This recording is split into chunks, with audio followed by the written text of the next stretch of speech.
One of the things that I struggled with when I started playing was how do I blow open these smokes on the fly? Of course, there's a lot of great lineups, but not every single smoke has a perfect lineup, and sometimes it's just better to throw it on the fly so you can catch a timing. So here's some of the tips that I use to be able to throw these on the fly effectively. There's a lot of different ways that you can pop open a smoke, but usually when I'm going to pop open a smoke, I'll usually place my crosshair around this shadow by the smoke, and my favorite way to pop open a smoke is going to be a shift, tap, waft, jump throw, and that's going to land in the middle of the smoke. So you just have to aim at that shadow and it'll pop open the smoke really effectively.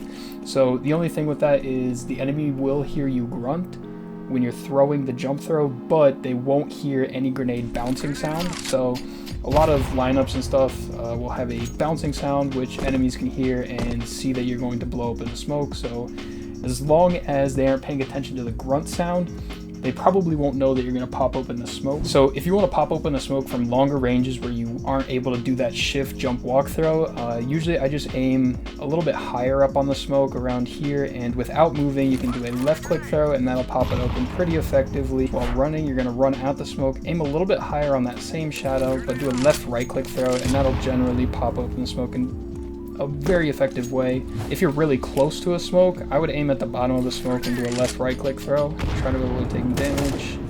Now there's a lot of great lineups that you can learn as well that can help you not take damage while peeking, but if you can learn to throw nades on the fly and maybe trade 10-20 damage for taking out somebody on the enemy team, that is a great trade. Rick from Pawn Stores would take that trade any single day. So another thing is this shadow that shows will actually be blocked by other shadows, so it's just kind of a rough estimate on the lineup. If the shadow is completely blocked, like some places on Anubis or on Ancient, they have some really big shadows, you're just gonna have to wing it and maybe take like a foot off the smoke, you know? Another thing that I wanted to cover, because you'll run into it quite a bit, is if you're on uneven ground. So if you're below the smoke, you're gonna wanna aim a little bit higher and that'll pop open the smoke pretty effectively still. You can mess with the height on that. Again, it's not going to be perfect because you're throwing it on the fly. It's not a perfect lineup. So generally I'm going to look for when the smoke kind of pops out, you can see how it's kind of wider on the bottom. I'm going to aim at that height, do my walk jump throw, and that's going to pop it open pretty effectively. Also, if you're going to be above the smoke, so say they throw this connector smoke, you're going to want to aim quite a bit off from that shadow and pop it open.